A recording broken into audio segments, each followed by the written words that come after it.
Thank you, News Central, for putting this together. It's not easy having a live transmission, and I could see that you had live transmission of the whole UN General Assembly. Well done, and thank you very much. And thank you for this very important topic. So I pay my respect and compliments to all the speakers, everyone in the room. And for my brothers and sisters in New York, my deepest apologies. I wanted to be in that room physically, and but unfortunately, you know, duty called, and I could not be in New York with you. But I'm glad I could still join virtually. So again, thank you, News Central, for putting this together.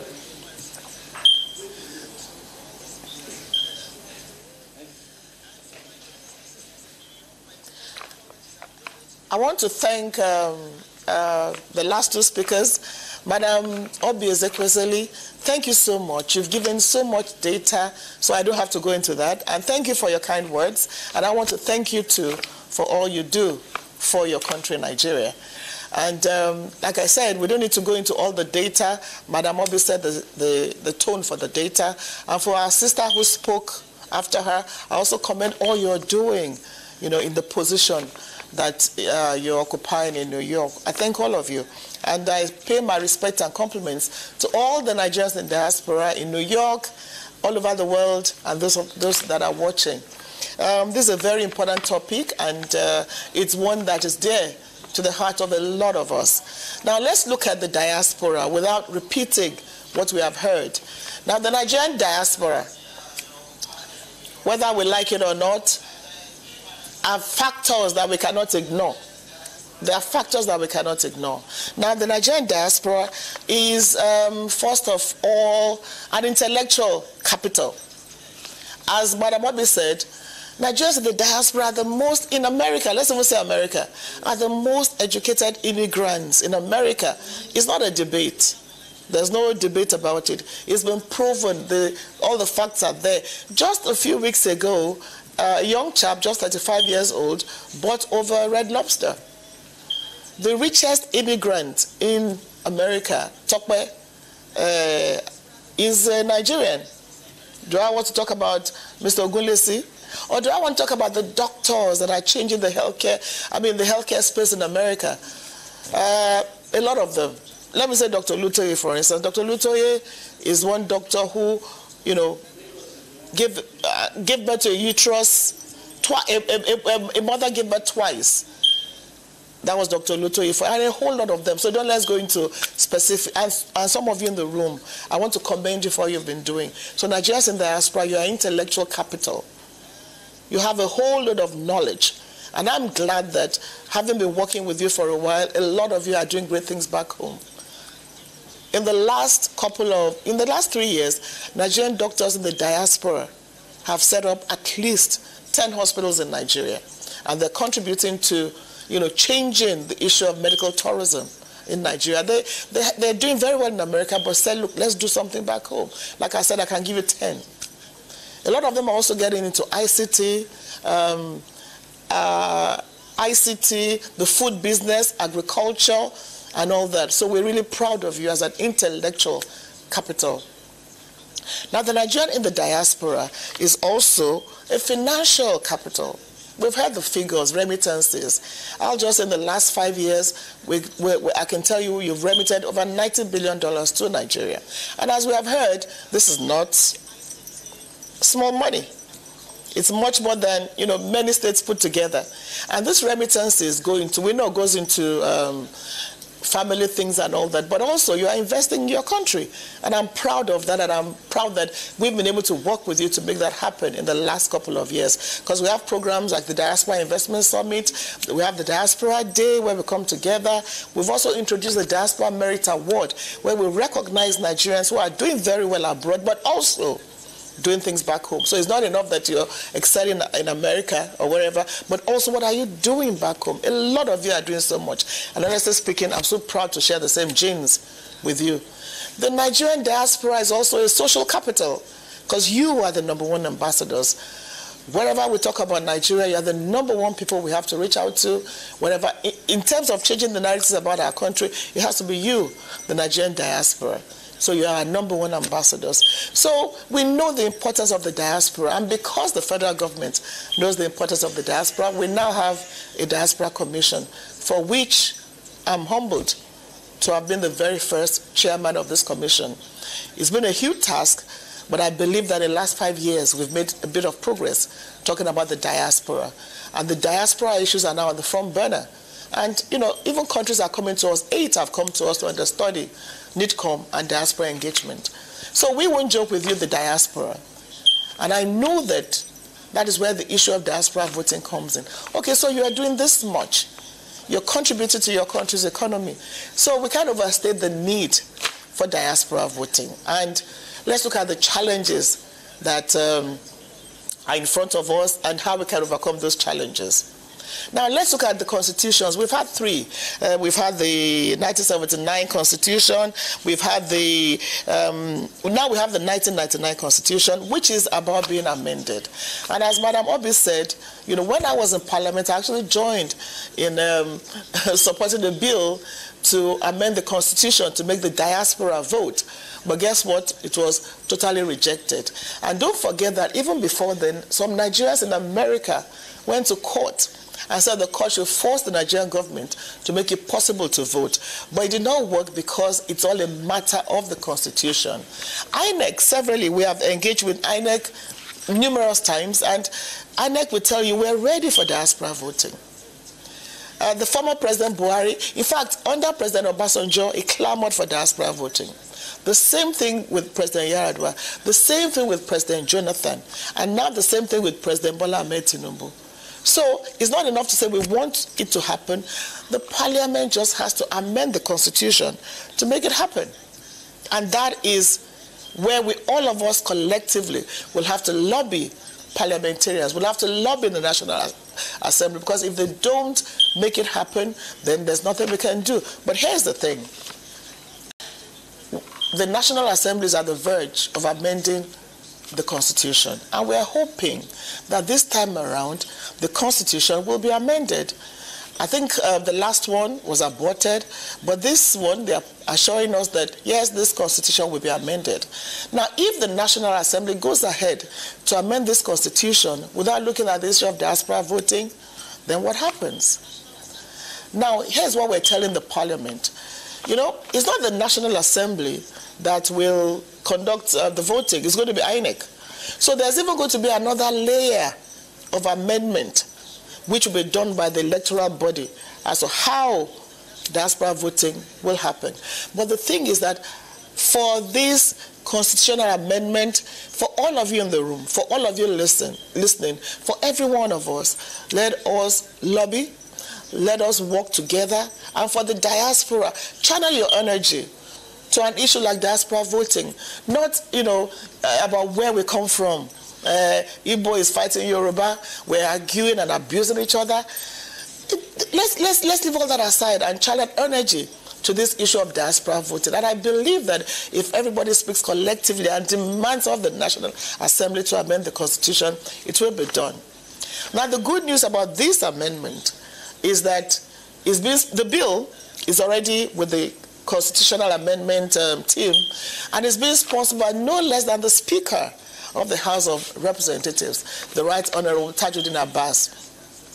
So that gives me a bit of hope and a bit of confidence that, well, if the Speaker himself, who was there, you know, the last House, the one before, also supporting diaspora voting advocacy, so if he is the sponsor of the bill now with 5 others, I believe that maybe there's a ray of hope that is now the Speaker, and we should be able to get diaspora voting possible. But are there challenges? Of course, a whole lot of challenges. Now, you still have people who will tell you, oh, we haven't gotten it right here. And then when I move to diaspora voting, yeah, that is an argument. But my question is, so when are we going to get it right? Are we going to run away from doing the right things? Are we going to run away from doing certain things that we know has to happen because we're telling ourselves that, oh, we're not ready, we haven't done it well enough? That should not be an excuse. In fact, if anything, what needs to be done is, who knows, maybe diaspora voting will even be a catalyst to positivity in our elections. I believe so, and I'll tell you why I believe so. When you look at countries that have done diaspora voting, and a whole lot of them have done it, over 100 and something countries, even in Africa here, why should Nigeria be left behind? Because we are afraid of ourselves. Now, some tell me that maybe some tribe or some region are more than the others. I'm telling you openly that that is not even true. That is not true. When you look at data of Nigerians in the diaspora, there are some areas where they don't make any noise. But you know, that is even not an excuse. But the thing is, well, the data were still, Madam Obi mentioned of some figures, but we are way more than those numbers. All over, we're looking at almost 17 million Nigerians in the diaspora. So we are still working on data. We have a data mapping portal now so that we can be more accurate. But you know, a lot of Nigerians do not want to, you know, share their data. But we're beginning to succeed in that regard. So that fear is that okay, maybe it's going to be an advantage to one community or tribe over another. Even if it is their right to vote. But then we have to define who is a diaspora. When we're coming up with the diaspora voting bill, who is a diaspora? Now, legally, a Nigerian diaspora is somebody who has lived for more than 1 year in that country, pays his tax, has an address, and is a legal resident. I think that is very important. And even by doing that, we'll be able to have data of our genuine legal residents abroad. You cannot cross the boat as an illegal immigrant, go to another country and say you want to vote. That you will not be the definition of a diaspora. So let's get that clear. And I believe working with our missions and all that, it is not an issue. So we have to define who a diaspora is. In Brazil, you cannot vote if you have not visited your country in the last 4 years. So there will be, we'll make it, it will have the Nigerian content or what works with us in Nigeria. We're not going to copy hook, line, and sinker. So when the bill comes before the Parliament, the Constitutional Review Committee, I urge everybody to come out and speak out so that we can dot the T's and the I's and, you know, ensure that we do not create more problems while we're saying we want to vote. So these things must be spelled out. For instance, you want to come and vote, but you don't even know who you're voting for. You haven't been to the country, you don't know anything. Just like Brazil is doing? Or do we want to do like some other countries? India, for instance, does not have diaspora voting. India does not even encourage dual citizenship. So in India, you can get your 25-year visa, but when it's time to vote, you go home and vote, and they make it comfortable for you. Countries, which country just started recently?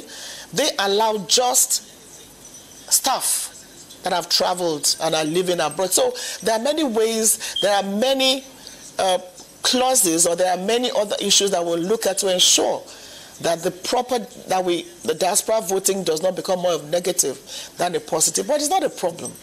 They're about conversations and decisions which only the National Assembly can take. So by the time the National Assembly starts their constitutional amendment, this is our opportunity to ensure that we all speak with one voice and ask that diaspora voting should be possible. But if you ask me, I'll be very sincere with you. When I talk to a lot of members of the National Assembly, what I hear behind the scene is, Abike, go away with your diaspora voting wahala. So there are still going to be challenges. But like I said, I'm happy that the Speaker is the sponsor of the bill. Also in the Senate, Senator Nedin Woko has sponsored the bill too. So I think the key thing now is advocacy, and I'm glad that my sister just walked in the room, Madam, enough is enough. So it's important that we work on advocacy. It's important that we work on lobbying the National Assembly. It's important that we put the facts forward as to why it is now time for the Parliament to vote. And we, the Diaspora Commission, we've written a memo to the Committee on Constitutional Review on the reasons why the diaspora should be able to vote. And there are some points we noted in that bill, let me see if I can find it, where we are justifying why this Assembly, under Senator Godswill Akpabio, under Speaker Tajuddin Abbas, has no excuses not to allow the diaspora to vote. Now, the rule of the Parliament just passed the law. It doesn't mean it's going to start tomorrow. INEC will now work out modalities, and INEC will decide when the infrastructure is ready for diaspora voting, but you don't amend the Constitution every year. So in amending this Constitution, just amend the relevant portions of the Constitution to make this possible. That should be the advocacy of every one of us that believe that the diaspora should vote. And just a few points I've made to the Senate Committee, the National Assembly Committee on Constitutional Amendment. Number one, you have a Diaspora Commission now. You have an agency, a one-stop agency for the diaspora. And in the last 5 years, I mean, there's a lot of work for NIDCOM to still do. I mean, we're still scratching the surface. But in the last 5 years, we've been able to build data. We've been able to group the diaspora together. We've been able to use technology to work more with our diaspora. So there's an agency that can deal with the issue of, that is dealing with the issue of diaspora. So that is a strong point. Two, is that we have more Nigerians going abroad. I mean, we all know the Japa syndrome. But like I said, it's the legal residents that we will advocate should vote. So there are more Nigerians living, and they're all doing great things. You know, in Canada, you should see what Nigerians are doing. If in Canada, we just worked with them, we have 65 diaspora associations and about 20 student associations that we now have on the data. If you're going to Canada tomorrow for the first time, there's somebody you can call for help. So more Nigerians are living, and we cannot deny them the right to vote as long as they are living regularly and they are legal in the countries they are going to. Then we need to take advantage of potentials of globalization. We need to look at comparative cross-country perspectives and borrowable lessons for Nigeria. We have been doing that. I will put all that before the Committee on Constitutional Amendment. And then we have to ensure that the relevant areas are amended, and it's very simple. For the Parliament to amend the alterations of Section 772, 1172, 1325, and 1785 of the proposals in the bill, and just amend those sections, and that is all. After that, INEC is still going to do a second line of amendment as to how they're going to do it, who is going to vote, how they're going to do it, when the infrastructure is ready. So let's all work together on this. We need an advocacy on this. We need to just set the agenda for Parliament to make this possible. So when it happens, I'm calling on all of you, come together and let's work on diaspora voting.